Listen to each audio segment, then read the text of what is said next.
Karigi kapi ipana hana nang kanano haiba khangudrabuso hojikti nabung nachal kanano haiba mayek singna khangi baba hojiki nupituna nahamukso ai paisa su lobi kibani aduga ibusu huran bine haini iral ipa khangi kari mata khanganu se ekhoi mayam re university hojikti pumna mak thengna minara dawni asumna matam de hojin ki police na poduna chatki Henry so thadotuna laklere taunariba mayam se kari no haiba makhoi su fasanam gyan men tanadri adobu yum thadoga hospital da dumak leiba yadabanina picture ba yum da hanna bahai adobu mane yadre Newton ki pibam su khangning bai su lening bani mayam gi wasa bai sorgi maphamda haizaba mayam dana Newton asoya ngam yawda gyan lak ba yawre paw ase tabada picture mapal de hara hara chansilai tumin hippaga leiriba neutral ubada puning taning pa khonjel da yambua Newton ushilama mamit ani da tapna pangthori tai nang sida no mak leirabo yum da handre nang na ba thuna pharo adumai leibado ai yam wai kamai na ai nang thado amaga yum da handoino ai farasidi sididi nang bu su halaroi kanam tana nang bu hangat na yeng bu phau yararoi nang kai su tawdre ko tawdre noi da dadi chat khrabo leiribo tanja da changsila aga haira I Henry na nasa kai su tawda banatro picture cha thoga swai da tumin lepale Newton Henry ubada masado khoktak ti chai tamna tawdre noi myam thosal dei thawai si ngore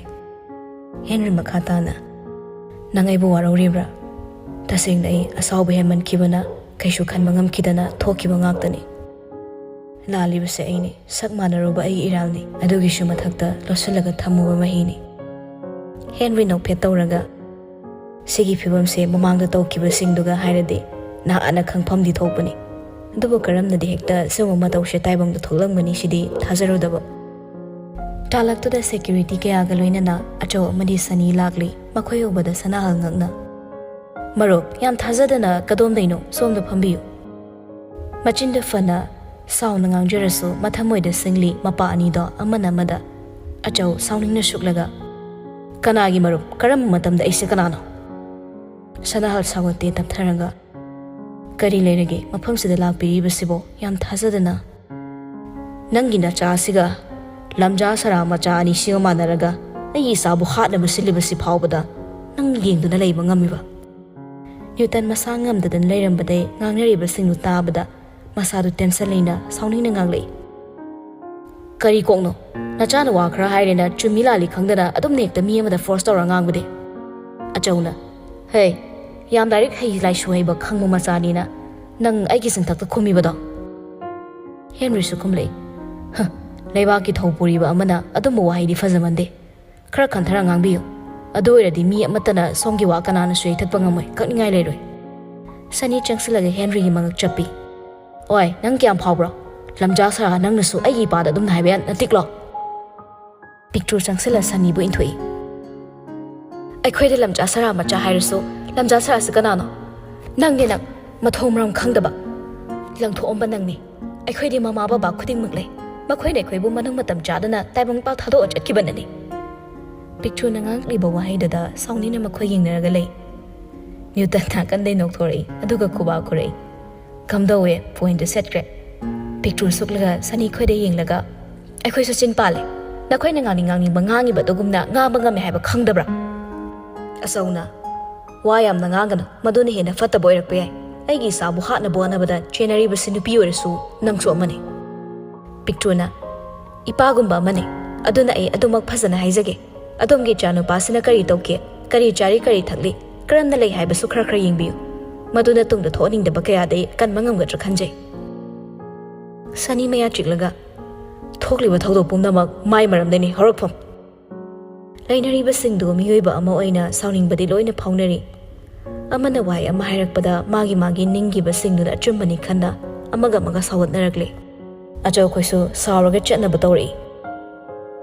picture na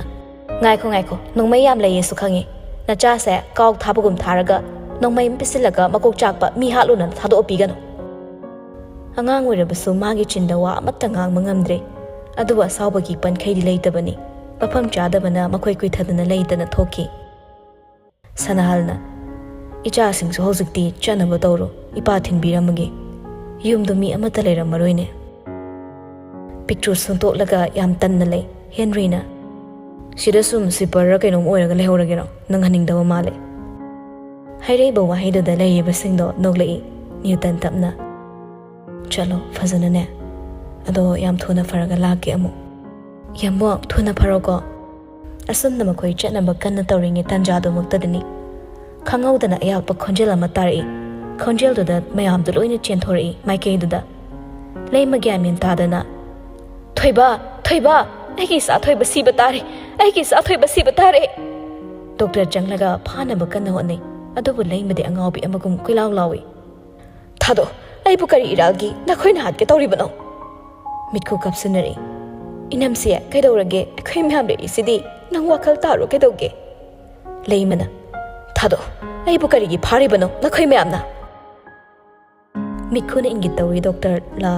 natraba ama leibaduda leimugu pangthanaba injection kapai mohutta poison oina kapke tawi picture changsilaga doctor gi makhut pai kai gi dangno doctor pakhat pai kai boy kaino ko bi dak suleibra po picture ngakna poison la mayek sen hayo adu habese ki bro nate masa rest leinaba injection kapke tawba tumine leiba mi se noina changsilaga injection kapke tawba doctor tasengna pakhale picture makha tare masigi na pisiga nanga michi khanai do noini kai gumba khadi leire doctor na namdana kapke tawi picture na yadre ngai ko ewa hangise leiba singduna leimagi manak changsilaktuna hangi mikhuda makut khudom bithila hai mana ibu hatu gi dori bani aduga egi imung singsu mangna basinduna lakpa misakni ngakle leimana wari singdo amata khaktana tambakli thoki basingdo upai le traba mikhu chendoi tawi aduba picture khoina tawraga thatlaga phai aduga mikhu amadi munanbo police na kauduna sinakre Henry picture ga samayunda chanaba thorei picture mamit lak khatlaga mamit pai makok pairaga oh no kedawrage dada kenom kawri ngaktangai ramo si hairaga picture prabab chanson kre Henry sa tumin lepaga lei nakande khonjala matarei tamogi duty de kamai tawba nupaduna yane kishutori Henry lai thorei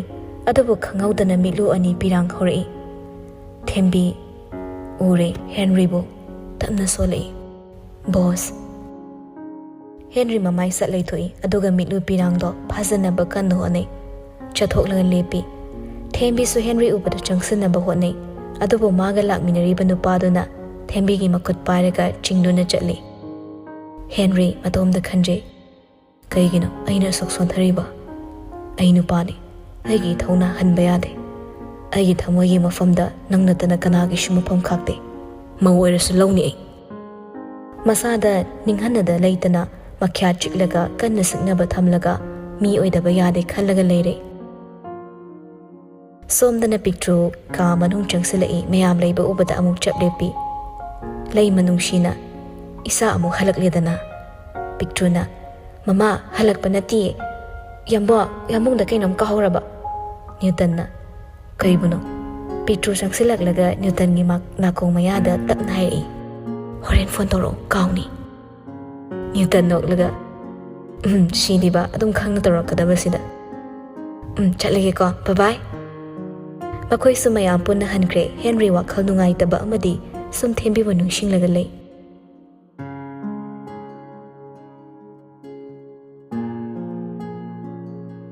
asumna matam di shumhauki Newton sumasadu phare makhoi sam nungshina ingna chingna imung du laikre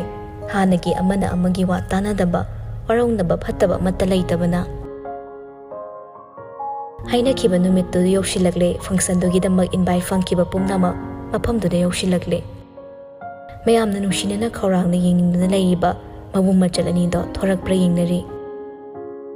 wangang roi amana kauthorei ngasiki program sigi thobu oibiriba mayamna thaidok hendokna khangaba Manipur sida natana all India gi manungda miyam gi kathokpada top 10 gi manung chenduna laklaba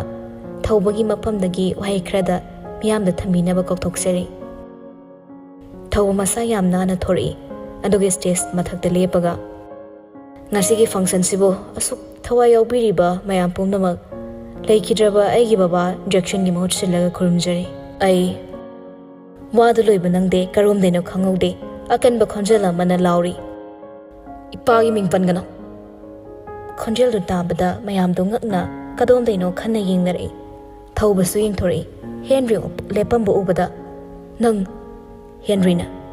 minai masa huran ba nang na igi pagi maming pan bukari ngatik thauba na mangak to no maga ingit tawi Henry bu changandana ba leiba magi missing duda Henry bu phana bo nei Henry na thokna ba kan ho nei aduga lauri mayam pumna mak ai gi wasam to tabi ko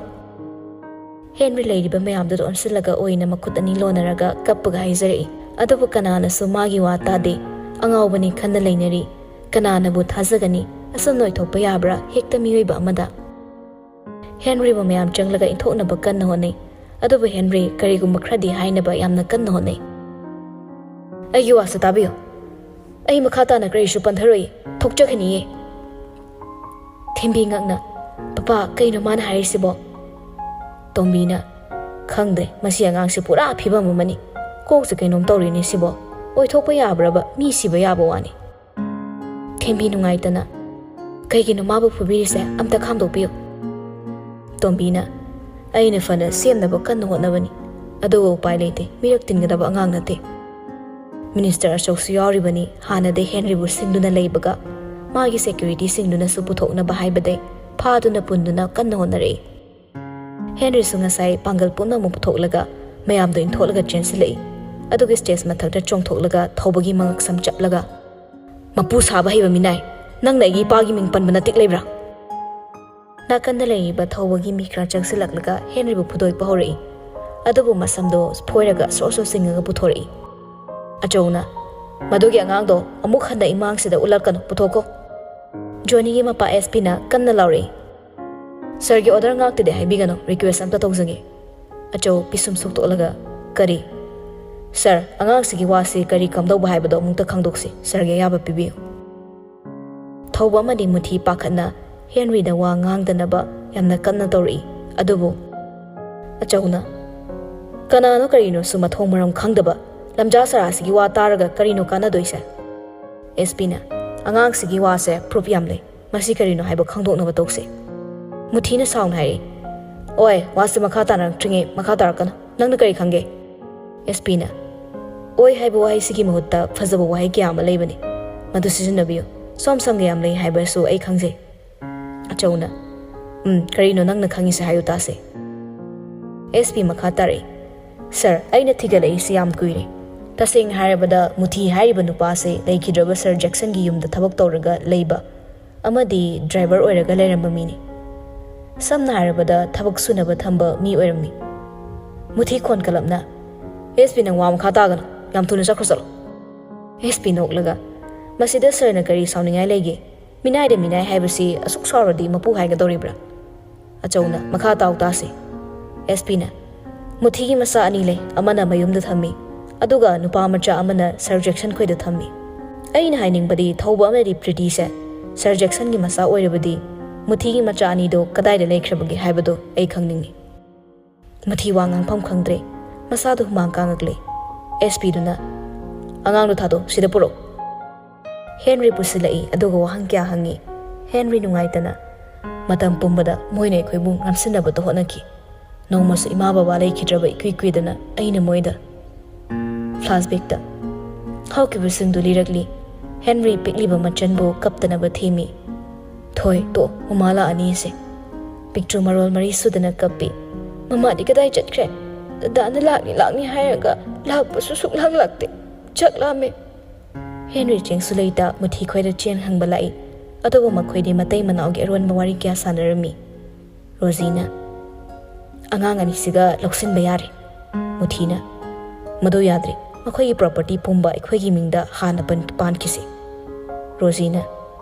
adudi makhoi mungda kaida ekhoina thidradi kaidagi muthina adudi ekhoina makhoi gi Arun mache sang kya do lokthokna bona se aduga mafam se thadoga chatkrase Henry ngangnari ba mayam do thongmarum de tari bani angang oi jarabasu Henry ngangnari ba wadu baptai yam thuna mayum chenlaga kanagi chumnagi setat phau yauna paisin ki paksi amada solo laga Henryna makhoi sana mai leriba manungda phumjilli pumdama makhoidai kari shupuba ngamdanaba haina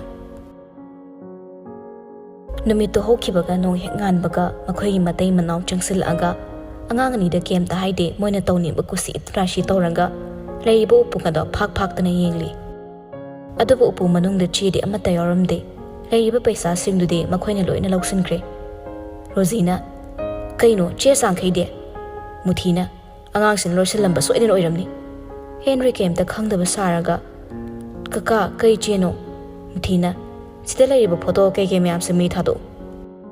Henry su kapaga magi leiba photo singdo poche mamagi mapagi singdo mai thadanaba kan naise adubu kari shu tabide picture su kapi tawriba matau ubada kidana kari shu khangmanate mana pairamba mama mapagi photo do Rosina mullaga sagaina ba kanna tawi Henry su adu tabu sagaidana ba kan hone adubu machet khra ditat kre muthina sidana khoi leirase somdana moini leisani matam khra sida leiradi yaro asumdana mitude makhoina mapu saba amadi mabu machal bune hetpimna thambirakpani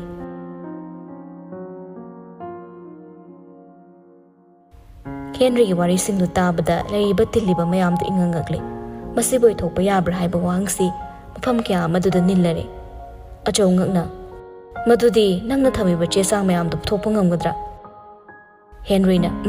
ngamni si hairaga mabukti yepkiba chesang singdo yingle adubu mata yaramdre Henry pakana yaramdre kai lekrege security aman hairi silere Henry changsila khungatli sida leire SP su madu yingi adubu ngakna mami lauthori pairamba file do lemai da takre aduga yam sauni Henry mamai de khopak na thai nang nei bu chophanaba kan honari nang di taseng lamja sarai do sengi Henry ngakna mayap da tingak tingak yenglag lei achona file so mu yingi aduga noklaga duplicate siro noina ngasai de semjin sajin bori kya mali do muthina thawbadi yingle ani do khaba minok amaga loinana lona jiro towi thawbana noi kana le masigi minai macha se yam thuna buthokro mafam sidai karom de paisilak panung no khangde thobagi makok tu ine punga ngangi pichuna minai masa nang lengona tawkiba myam do ngasidi imang za haus autu ta thoi bai ningi angang phana oreso phatraba nangi lisa to ang ngasidi pumna makaw ba ngamdre Henry pichuba khamsile yare to achumbagi fida leitre lebakse chanjau paiba angam matau singna makhoina tawning makya tawre Kaya wakat tabi na baka nasulite. Muthina, masig ang angsi sa puzzle. Nuwi na hari doon na singbo already karay no. Chiya sang ang madi property singdugi. Picture na magi bekte lagthoray adugo mamang do uli. Nuwi na dadadagi lot na satli ba poto duplicate ni. Ay na sukhangi. Nuwi na suida na masitor ka ni haiba. Thawba koy di pakat pa na loire. Henry sa yaw na ngai. Picture toromi ba si ubada pum na magse. Picture na Newton na wari pum na magliraga. Ani do plan sinaraga tawba ngaktani Henry masapaw khanganda